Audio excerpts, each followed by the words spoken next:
اشرفی اماں، نام تو ان کا اشرف بیگم تھا، لیکن پورے قصبے میں اشرفی اماں کے نام سے مشہور تھی۔ اشرفی اماں بے اولاد تھی، البتہ ان کی ایک لے پالک بیٹی تھی جو شادی کے بعد دوسرے شہر میں رہتی تھی۔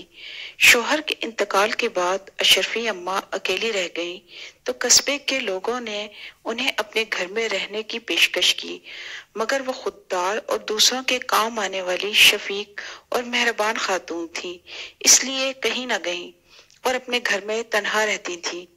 اشرفی اماں اپنے تمام کام کاج خود کرتی، دن بھر عبادت کرتی یا بچیوں کے لیے کپڑوں سے رنگ برنگی گڑیاں بناتی اور قصبے کے درزی سے رنگین قطرنے لے کر خوبصورت لباس پہناتی تھی۔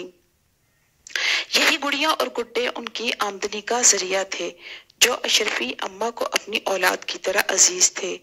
اشرفی اماں کے پاس اونٹ کی کھال سے بنا ایک سراہی دار برتن تھا، جس میں سوئی، دھاگا، اون، سلائیاں اور سجاوٹ کی چھوٹی موٹی چیزیں ہوتی تھی۔ اس کی تہہ میں ان کی کمائی سکوں کی صورت میں جمع ہوتی رہتی تھی۔ کبھی کبھی تو وہ اپنی اس کمائی کو بھی کسی ضرورت مند کو دے دیتی تھی۔ ایک بار اشرفی اماں کو معلوم ہوا کہ ان کی پڑوسن زرینہ بیمار ہے۔ وہ اس کے گھر گئی اور اس کی ذمہ داری کی اور گھر کے کام بھی کر دیے۔ انہوں نے اس کے بچوں کو کھانا پکا کر کھلایا اور زرینہ کے اصرار پر رات کو اس کے پاس ہی رہیں۔ رات کو زرینہ کا ایک بچہ سردی سے کانپ رہا تھا، کیونکہ اس کے پاس آستینوں والا سویٹر نہیں تھا۔ اب اماں نے اپنے اون کی کھال سے بنے برتن سے اون اور سلائیاں نکالی۔ انہوں نے تمام رات جاگ کر اور اگلے دن تک ایک خوبصورت سویٹر بنا کر بچے کو پہنایا، تب اپنے گھر واپس گئیں۔ زرینہ بہت خوش ہوئی، وہ سوچ رہی تھی کہ کاش میں بھی اشرفی اماں کا احسان اتار سکتی۔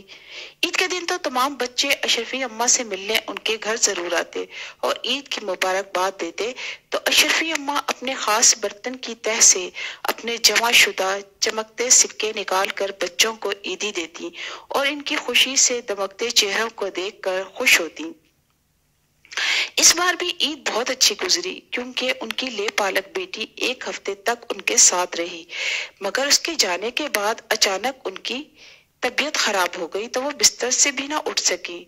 انہوں نے حسرت سے طاق پر سجے گڑیوں اور گڈوں کو دیکھا اور سوچا، کاش یہ میرے بچے ہوتے جو میری خدمت کرتے۔